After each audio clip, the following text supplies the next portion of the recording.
Hello दोस्तों, तो स्वागत है हमारे यूट्यूब चैनल में। आज हम जीके के 20 क्वेश्चंस को देखेंगे।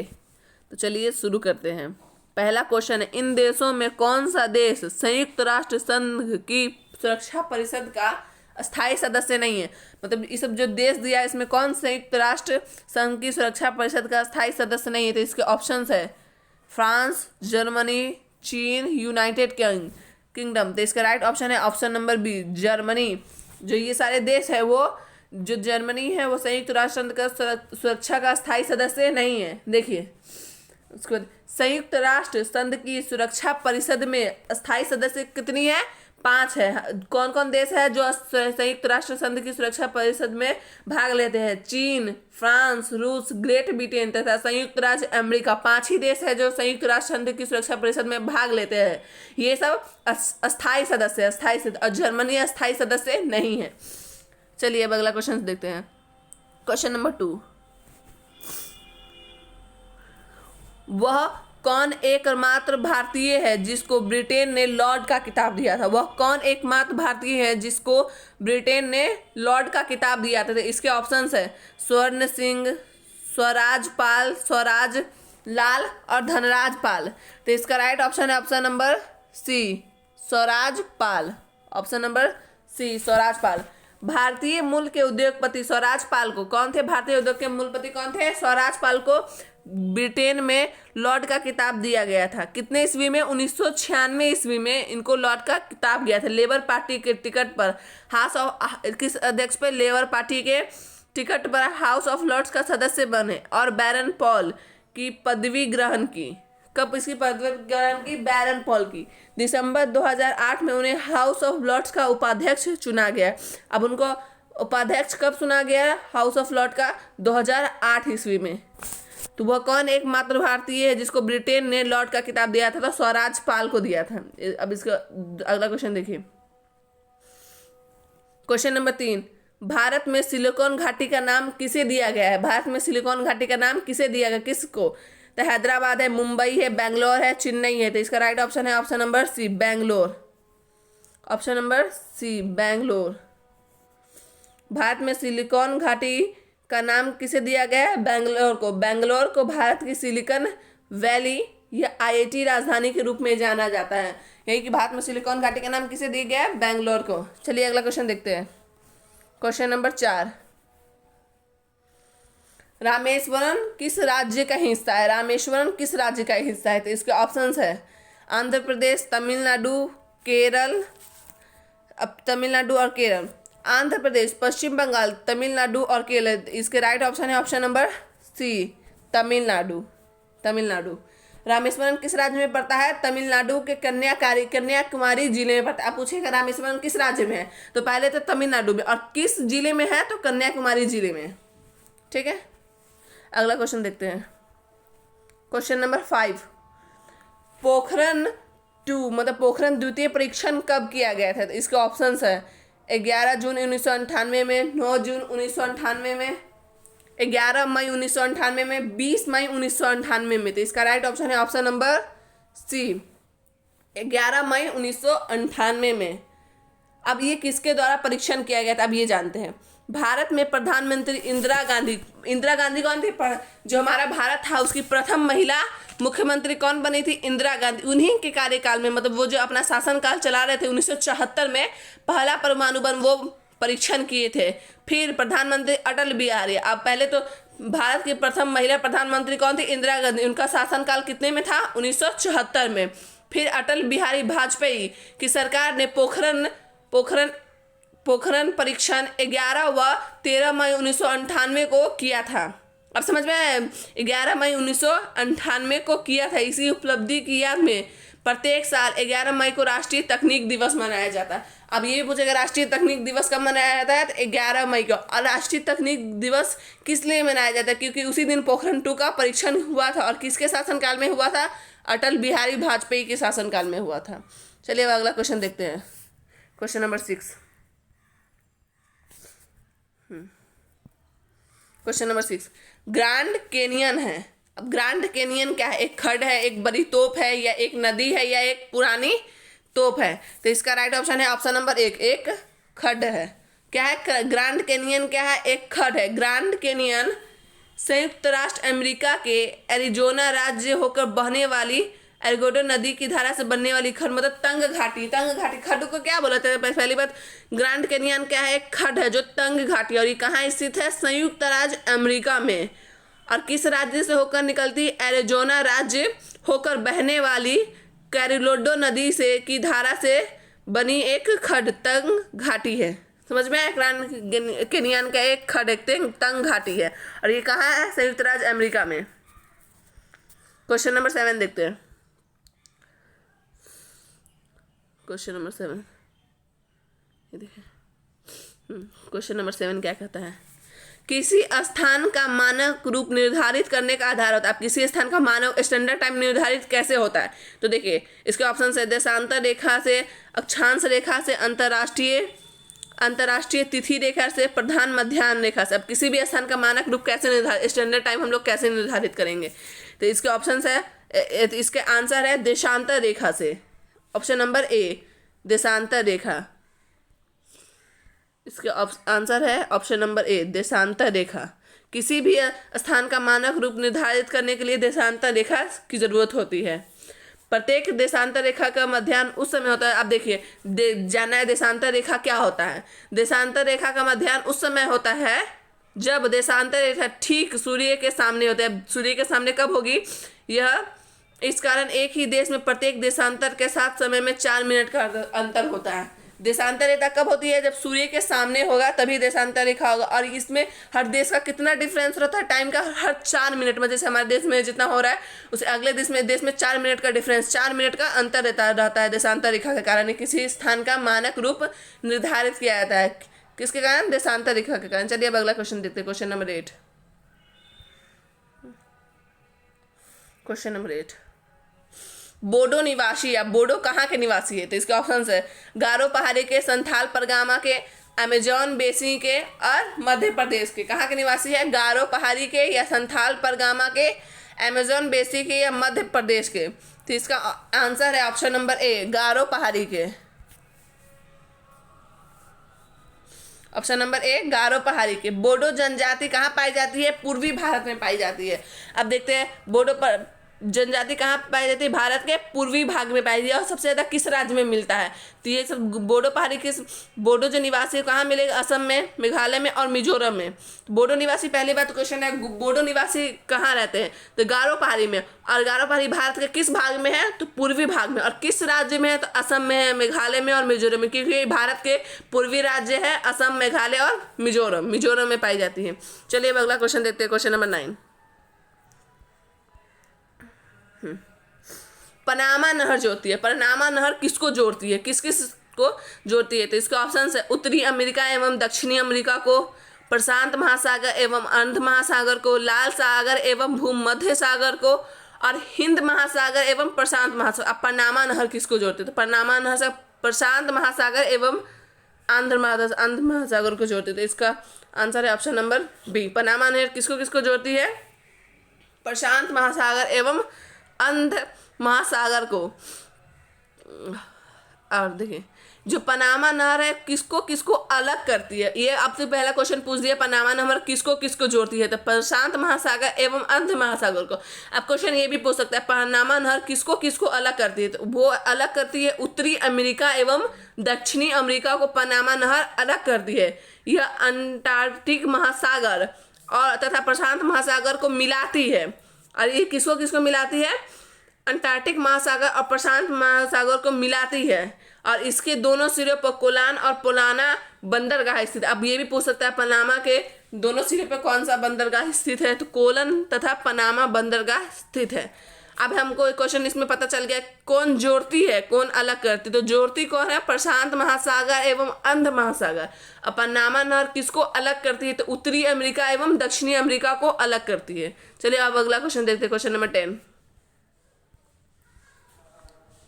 क्वेश्चन नंबर 10, माउंट एटना है। माउंट एटना क्या है? एक पर्वत है, एक पर्वत शिखर है, एक ज्वालामुखी है, एक पठार है। तो माउंट एटना क्या है? एक ज्वालामुखी। तो इसका राइट ऑप्शन होगा ऑप्शन नंबर सी, एक ज्वालामुखी है। माउंट एटना एक ज्वालामुखी, सक्रिय ज्वालामुखी है।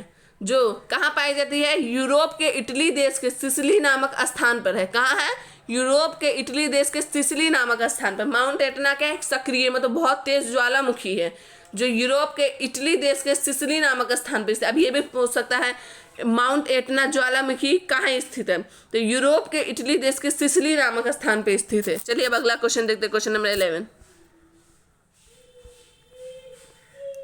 क्वेश्चन नंबर 11, हिमालय का पर्वत पर्वतीय प्रदेश है। हिमालय का पर्वत पर्वतीय प्रदेश है, तो इसके ऑप्शंस है ट्रांस हिमालय, शिवालिक, बृहत हिमालय, अरावली। कौन कौन है? ट्रांस हिमालय, शिवालिक, बृहत हिमालय, हिमालय, अरावली। तो इसका राइट ऑप्शन है option number B, Shivalik. Himalaya का पर्वत पर्वतीय प्रदेश है तो शिवालिक है। अब हम जानते हैं इसके बारे में। हिमालय कितने भागों में से बना? हिमालय कितने श्रेणियों से मिलकर बना है? हिमालय 4 श्रेणियों से मिलकर बना है।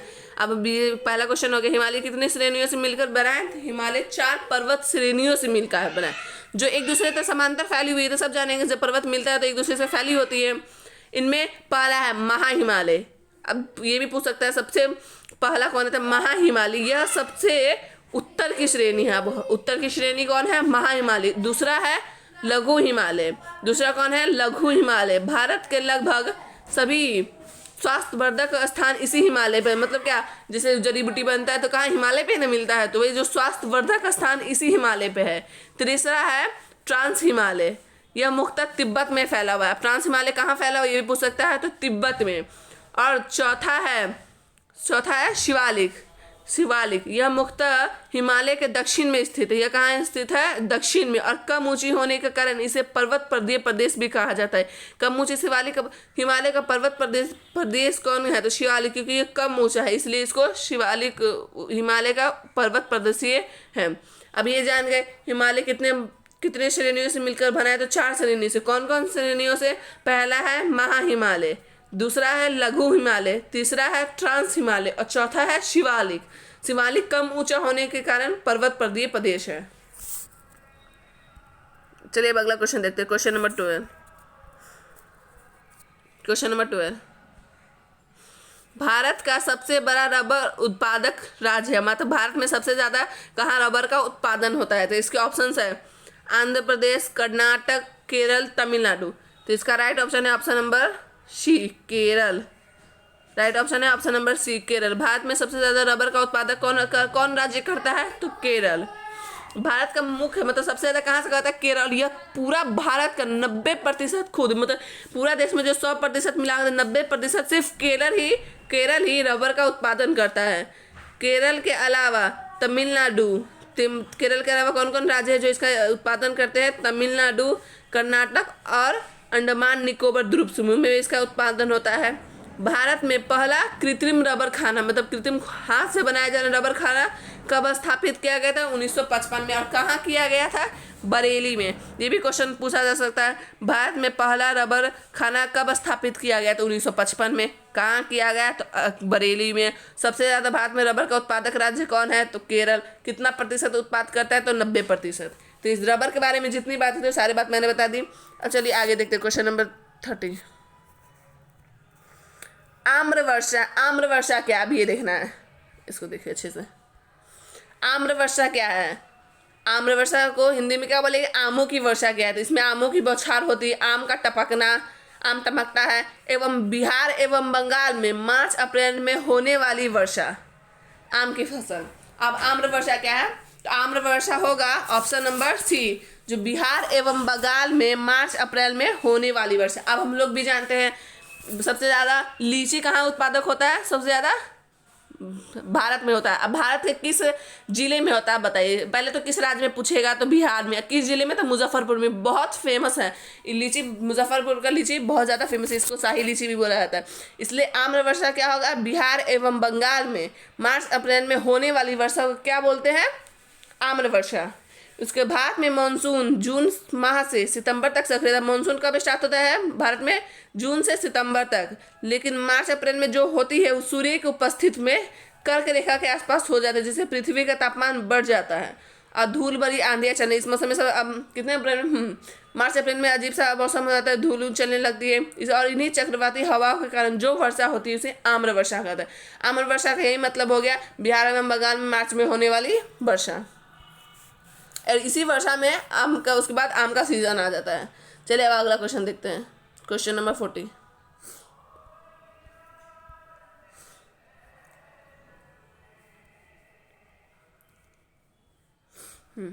पूर्वी घाट एवं पश्चिमी घाट का मिलन स्थान है, मतलब पूर्वी घाट एवं पश्चिमी घाट का मिलन स्थान कौन? अनाईमुडी, नीलगिरी, मल्यनगिरी, इनाईमली।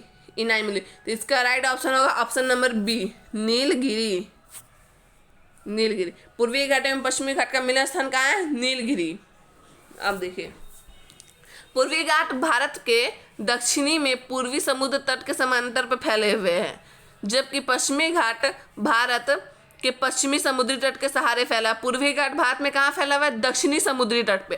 और भाई पश्चिमी घाट भारत के पश्चिमी घाट के सहारे फैला हुआ है। नीलगिरी की पहाड़ियाँ क्या करती है? जो नीलगिरी की पहाड़ियाँ पूर्वी घाट एवं पश्चिमी घाट को मिलाने का काम करती है। नीलगिरी की पहाड़ियाँ क्या करती है? पूर्वी घाट एवं पश्चिमी घाट को मिलाने का काम करती है। यही बोला जाता है पूर्वी घाट एवं पश्चिमी घाट का मिलन स्थान क्या है? तो नीलगिरी। चलिए अगला क्वेश्चन देते हैं, क्वेश्चन नंबर 50। भारतीय राष्ट्रीय कांग्रेस के संस्थापक थे एक। अब भारतीय राष्ट्रीय जो कांग्रेस के संस्थापक थे वो कौन थे? क्या थे? इसका ऑप्शन है असैनिक सेवक, विज्ञानी थे, सामाजिक कार्यकर्ता थे, मिलिट्री कमांडर थे। तो इसका राइट ऑप्शन होगा असैनिक सेवक, ऑप्शन नंबर ए। जो भारतीय राष्ट्रीय कांग्रेस के संस्थापक थे, एक सेकेंड,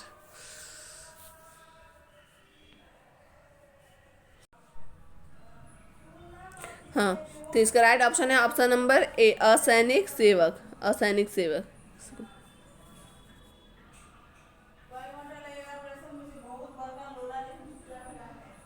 ऑप्शन नंबर ए, असैनिक सेवक। अब इसके कांग्रेस पार्टी की स्थापना किसने की थी? ए ह्यूमन और उसके साथियों ने कब इसकी स्थापना की थी? 1885 में कांग्रेस की स्थापना की गई। राष्ट्रीय भारतीय राष्ट्रीय कांग्रेस आईएनसी की स्थापना कब की गई थी? 1885 में। और किसने की? ए ह्यूमन उनके साथियों ने। ए ओ ह्यूम एक सिविल सेवक थे। 1885 में डरफिन के कहने पे ह्यूम ने भारतीय नेताओं से मिलकर भारतीय राष्ट्रीय कांग्रेस को जन्म दिया और उसके पहले महासचिव बने। अब बताइए, ए ह्यूम क्या थे? सिविल सेवक थे। 1885 में से किसकी बात कहने पे? डरफिन के काम कहने पे भारतीय नेताओं से मिलकर एक भारतीय राष्ट्रीय कांग्रेस आईएनसी की स्थापना की थी। वो क्या थे? असैनिक सेवक थे। चलिए अब अगला क्वेश्चन, क्वेश्चन नंबर 60 देखते हैं।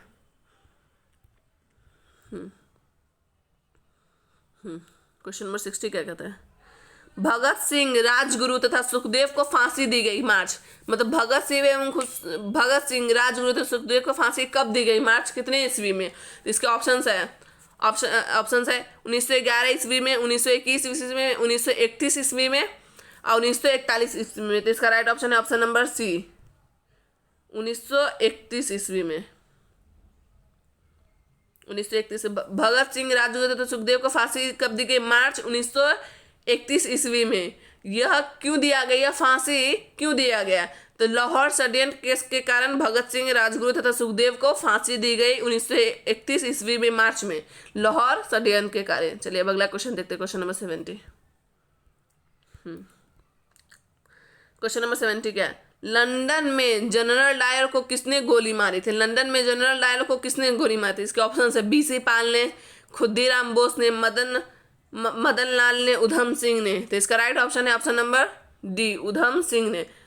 लंदन में जनरल डायर को गोली मारी थी उधम सिंह ने। लंदन में जनरल डायर की हत्या किसने की थी? उधम सिंह ने। उधम सिंह गदर पार्टी आंदोलन का एक कार्यकर्ता और पंजाब का रहने वाला था। उधम सिंह क्या था? गदर पार्टी का एक सदस्य था और पंजाब का रहने वाला था। उसी ने लंदन में जनरल डायर को गोली मारी थी। चलिए अगला क्वेश्चन देखते हैं, क्वेश्चन नंबर 80।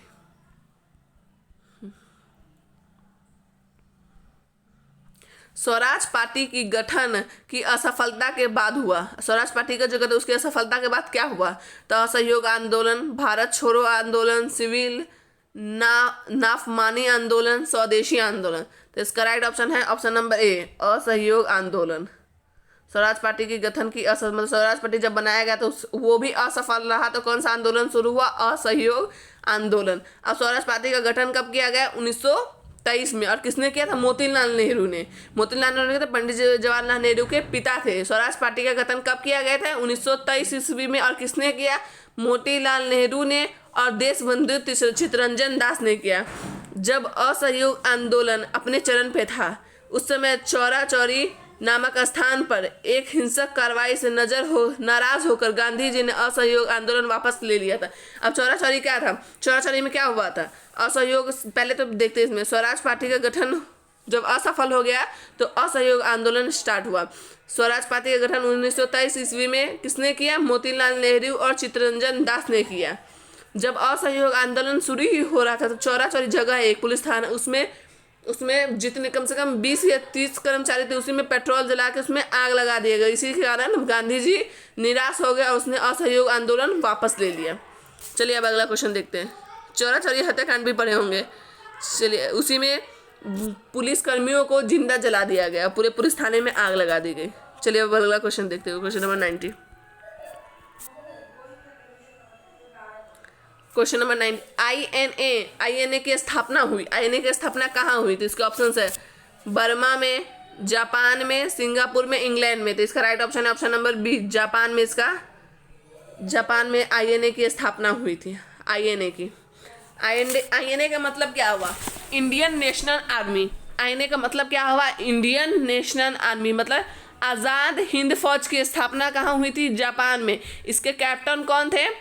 मोहन सिंह। लेकिन द्वितीय विश्व युद्ध के दौरान 1943 में जापान की सहायता से टोक्यो में रास बिहारी बोस ने भारत को अंग्रेजों के कब्जे से स्वतंत्र कराने के लिए इसका गठन किया।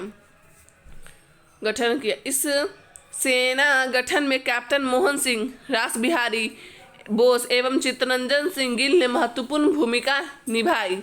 आज़ाद हिंद फौज का दूसरा चरण जब प्रारंभ हुआ जब सुभाष चंद्र बोस सिंगापुर गया। सुभाष चंद्र बोस ने 1941 ईस्वी में बर्लिन में इंडियन लीग की स्थापना की। तब क्या बोले? आईएनए मतलब इंडियन नेशनल आर्मी की स्थापना कहाँ हुई? तो जापान में हुई थी। किसकी सहायता से हुई थी? मदन सिंह। कब की? तो 1943 में टोक्यो में रास बिहारी की सहायता से। और कौन कौन थे? रास बिहारी, मोहन सिंह, चित्तरंजन सिंह गिल, सबकी सहायता से आईएनए की स्थापना जापान में की है। चलिए अब अगला क्वेश्चन नंबर 20 देखते हैं। लास्ट क्वेश्चन है आज का। अखिल भारतीय खिलाफत सम्मेलन जो 1919 में हुआ उसका अध्यक्ष किसे चुना गया? अखिल भारतीय जो खिलाफत सम्मेलन 1919 में उसका अध्यक्ष किसे चुना गया? तो इसके ऑप्शन है महात्मा गांधी, जवाहरलाल नेहरू, शौकत अली, एससी बोस। तो इसका राइट ऑप्शन है option number A, Mahatma Gandhi. जो अखिल भारतीय खिलाफत सम्मेलन कब हुआ था? 1919 में। इसका अध्यक्ष किसे चुना गया? तो महात्मा गांधी को। अब ये देखते हैं भारतीय अखिल सम्मेलन कब हुआ था?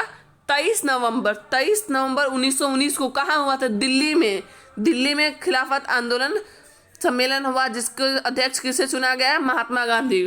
तो देखिए, अखिल भारतीय खिलाफत सम्मेलन 23 नवंबर 1919 को दिल्ली में हुआ था जिसकी अध्यक्षता किसने किया था? महात्मा गांधी में। इसी में इसका अध्यक्ष चुना गया। तो चलिए आज के लिए इतना ही,